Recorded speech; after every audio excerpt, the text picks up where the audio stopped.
Special executive, TET এবং TPSC সমস্ত চাকরি হচ্ছে এবং হবে স্বচ্ছতার মাধ্যমে।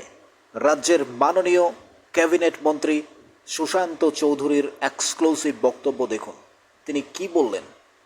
অর্থাৎ স্পেশাল এক্সিকিউটিভ নিয়ে যারা ভাবছিলেন, যারা অনেক প্রশ্নগুলো তুলে এনেছিলেন তাদের জন্যই, এবং টেট পরীক্ষা যারা উত্তীর্ণ হয়েছেন এখনও চাকরি পাননি,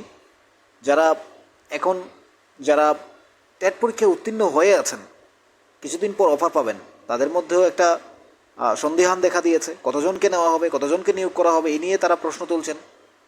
টিপিএসসি যারা পরীক্ষা দিচ্ছেন, সরাসরি চাকরি পাচ্ছেন, সমস্ত বিষয়গুলো নিয়ে একের পর এক রাজ্যের মাননীয় মন্ত্রী শ্রী সুশান্ত চৌধুরী কী বলেছেন একবার শুনুন, তারপর আমরা সমস্ত বিষয় নিয়ে আপনাদের সামনে কথা বলবো। তার আগে আমাদের চ্যানেলটি একটু সাবস্ক্রাইব করে রাখুন পরবর্তী আপডেট পেতে। দেখুন কি বললেন রাজ্যের মাননীয় মন্ত্রী। তারপর আমি বলছি যে সমস্ত জিনিসই আমাদের সরকার যখন চাকরি প্রদান করবে, তারা আইনি সমস্ত বিষয় দেখে পুঙ্খানুপুঙ্খভাবে চাকরি প্রদান করবে, এবং প্রতিটি ক্ষেত্রে টেট বলুন, স্পেশাল এক্সিকিউটিভ বলুন, ডিপিএসসি বলুন, কোনো অবস্থাতে যেন চাকরি খোয়াতে না হয়, কেস যেন না হয়, সেই বিষয়গুলো দেখে চাকরি প্রদান করছে। নিশ্চয়ই জটিল। তারপর আমি বলছি যে সমস্ত জিনিসই আমাদের সরকার যখন চাকরি প্রদান করবে, তারা আইনি সমস্ত বিষয় দেখে পুঙ্খানুপুঙ্খভাবে চাকরি প্রদান করবে, এবং প্রতিটি ক্ষেত্রে টেট বলুন, স্পেশাল এক্সিকিউটিভ বলুন, ডিপিএসসি বলুন, কোনো অবস্থাতে যেন চাকরি খোয়াতে না হয়, কেস যেন না হয়, সেই বিষয়গুলো দেখে চাকরি প্রদান করছে। নিশ্চয়ই জটিলতা রয়েছে, সেই জটিলতাগুলো নিরসনের জন্য চেষ্টা চলছে। এখন বয়স তো দেখুন কারোর জন্য আটকে থাকবে না, এই জিনিসগুলো আমাদের বুঝতে হবে। বয়স কারোর জন্য আটকে থাকবে না। আবার আমাদের সিস্টেমে আমাদের চাকরির যে বয়স সীমা, সে বয়স সীমা একটা ধার্য রাখা হয়েছে। জেনারেলের জন্য 40, এসসি এসটিদের জন্য 45। তো সেই জিনিসটা মাথায় রাখতে হবে। সমস্ত কিছু বিচার করি সরকার সিদ্ধান্ত নেবে, দপ্তর সিদ্ধান্ত নেবে। বোর্ডের সঙ্গে আগরতলার ইন্টারসিটি ট্রেন নিয়ে কোনো পরিকল্পনা আছে না? তারপর আমি বলছি যে সমস্ত জিনিসই আমাদের সরকার যখন চাকরি প্রদান করবে, তারা আইনি সমস্ত বিষয় দেখে পুঙ্খানুপুঙ্খভাবে চাকরি প্রদান করবে, এবং প্রতিটি ক্ষেত্রে টেট বলুন, স্পেশাল এক্সিকিউটিভ বলুন, ডিপিএসসি বলুন, কোনো অবস্থাতে যেন চাকরি খোয়াতে না হয়, কেস যেন না হয়, সেই বিষয়গুলো দেখে চাকরি প্রদান করছে।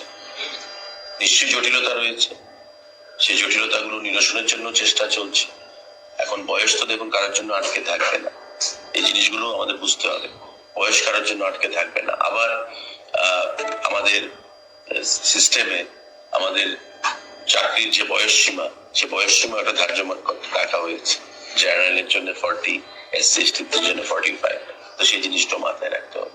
সমস্ত কিছু বিচার করি সরকার সিদ্ধান্ত নেবে, দপ্তর সিদ্ধান্ত নেবে। শুনলেন রাজ্যের মাননীয় মন্ত্রী শ্রী সুশান্ত চৌধুরী মাত্র দুদিন আগে যে ব্রিফিং করেছিলেন, তিনি যে বলেছিলেন যে রাজ্যের স্পেশাল এক্সিকিউটিভ, টেট এবং টিপিএসসির মাধ্যমে যারা চাকরি পাচ্ছে সমস্ত আইনি জটিলতা মেনেই চাকরিগুলো দেওয়া হচ্ছে এবং হবে। আর স্পেশাল এক্সিকিউটিভের ওরা বলেছিল যে যারা অলরেডি বয়স পেরিয়ে যাচ্ছে তাদের কি হবে। বয়স তো একটা নির্দিষ্ট জায়গার কথা তিনি বলেছেন। এসসি এসটির জন্য 45, জেনারেলদের জন্য 40। এই বিষয়গুলো তিনি তুলে এনেছেন এবং বলেছেন যারা টেট উত্তীর্ণ আছেন, যারা টেট পরীক্ষায় অলরেডি পাস করেছেন, পাস করে বসে আছেন, যারা চাকরিতে নিয়োগ করার কথা বলেছেন যে কিছু সংখ্যক বাকি থেকে যাবে, এ নিয়ে তারা প্রশ্ন তুলছেন। আবার টিআরবিটির মাধ্যমে চাকরি হবে এই কথাও রাজ্যের মাননীয় মন্ত্রী সরাসরি বললেন যে টিপিএসসির মাধ্যমে যে চাকরিগুলো হবে সেগুলোও স্বচ্ছতার মাধ্যমে হবে। স্পেশাল এক্সিকিউটিভও সমস্ত আইন মেনে, বিচার বিশ্লেষণ মেনেই হবে, কারণ যতটুকু সম্ভব ততটুকু করা হবে। এই যে বিষয়গুলো উঠে এসেছে, বোঝাই যাচ্ছে রাজ্যের প্রতিটা চাকরি হবে স্বচ্ছতার মাধ্যমে এবং সমস্ত কিছু বিচার বিশ্লেষণ করে। অর্থাৎ কোনো চাকরি যাক, এটা রাজ্যের মন্ত্রী সভা, রাজ্যের মাননীয় মুখ্যমন্ত্রী থেকে ক্যাবিনেট মন্ত্রী সুশান্ত চৌধুরী কেউই চান না। কারণ একটা চাকরি পাওয়া খুব কঠিন, আর সেখানে যদি চাকরিগুলো চলে যায় তাহলে একটা আমাদের 10,323-এর পরিস্থিতি আমরা জানি। এখনও তারা সারভাইভ করছে, জীবন যুদ্ধে লড়াই করছে, এখনও তারা ঠিকমতো কেউ বিভিন্ন কাজ করছে এক একজন। তাহলে আমাদের বুঝতে হবে যে চাকরিগুলো দিচ্ছে সরকার সেগুলো সময় অনুযায়ী সঠিক নির্দেশনা মেনে চাকরিগুলো দেবে, এটা রাজ্যের মাননীয় মন্ত্রী বলেছেন, আমার কথা নয়। এবার কখন হবে, কিভাবে হবে, সমস্ত আইন বিচার বিশ্লেষণ সব কিছু মেনে যখন হবে তখন তো অবশ্যই দেখা যাবে। কখন হবে সেটা রাজ্যের মাননীয় মন্ত্রী বলতে পারবে, সেটা তো আমরা বলতে পারবো না। মন্ত্রী সেটা সরাসরি বলেছেন। এখন টেট পরীক্ষা যারা উত্তীর্ণ হয়েছেন তারা কবে কিভাবে অফার পাচ্ছেন সেটা অলরেডি ফর্ম ফিল আপ হয়েছে। যারা ফর্ম ফিল আপ করেছেন তারা বুঝতে পারবেন যে কতজন নেওয়া হচ্ছে। সব কিছু মিলিয়ে যারা পাশ করেছেন তার কিছু সংখ্যক হতে বাকি থেকে যাবে, বাকিদের নেওয়া হবে। তো এই নিয়েও রাজ্যের মাননীয় মন্ত্রী বলছেন। তো এক কথায় বলা যায় আগামী দিনে এ রাজ্যে চাকরি হচ্ছে এবং হবে, কিন্তু হয়তো আরও কিছুদিন স্পেশাল এক্সিকিউটিভের জন্য ওয়েট করতে হবে।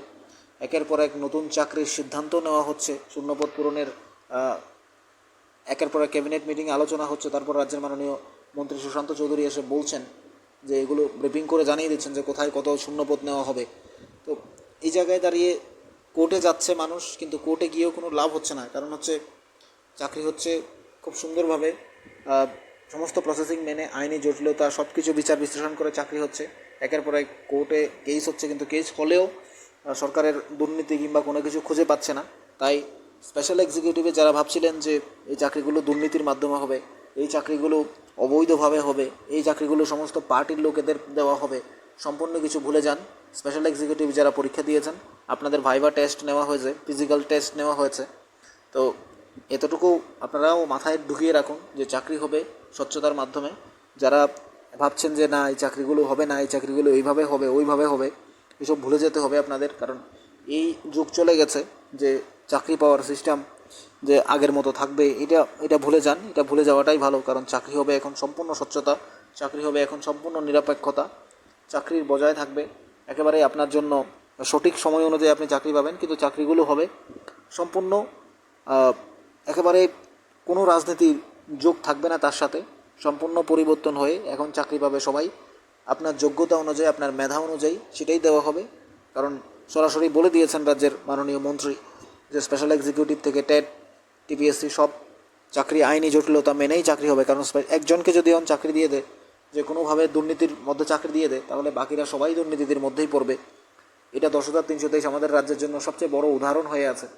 তাই আমাদের রাজ্যের মাননীয় মন্ত্রীরা কখনোই চাইবেন না যে চাকরিগুলো একবার যে চাকরি দেওয়া হয়েছে এই চাকরিগুলো আবার চলে যাক, এই চাকরিগুলো নিয়ে আবার সমস্যা হোক, এটা কখনোই চাইবেন না। এটা আমরা সরাসরি বুঝতে পারছি মাননীয় মন্ত্রীর বক্তব্যে। তো আপনাদের কি মনে হয় স্পেশাল এক্সিকিউটিভের চাকরিগুলো নিয়ে যারা ভাবছেন যে দুর্নীতি হবে, যারা ভাবছেন যে চাকরিগুলো পার্টি ছেলে মেয়েদের দেওয়া হবে, কিন্তু না, সব কিছু ভুলে যান। সব কিছু ভুলে গিয়ে এই চাকরিগুলো সম্পূর্ণ স্বচ্ছতা, দায়িত্বশীলতা এবং মেধার ভিত্তিতে যারা পেয়েছেন, মেধা যাদের আছে তারাই চাকরি পাবেন। টেট পরীক্ষার্থীদের উত্তীর্ণদের কথাও বলেছেন এবং টিপিএসসিতে যারা পরীক্ষা তাদের কথা বলেছেন। সম্পূর্ণ চাকরি হচ্ছে স্বচ্ছতার মাধ্যমে। এক কথায় মাননীয় মুখ্যমন্ত্রীর ক্যাবিনেটের এটাই ডিসিশন। আর আপনারা যারা আছেন নিশ্চয়ই চাকরি পাবেন, আর একটু অপেক্ষা করতে হবে। প্রতিটা আপডেট আমরা আপনাদেরকে পৌঁছে দেবো। আমাদের চ্যানেলটি অবশ্যই সাবস্ক্রাইব করে রাখুন।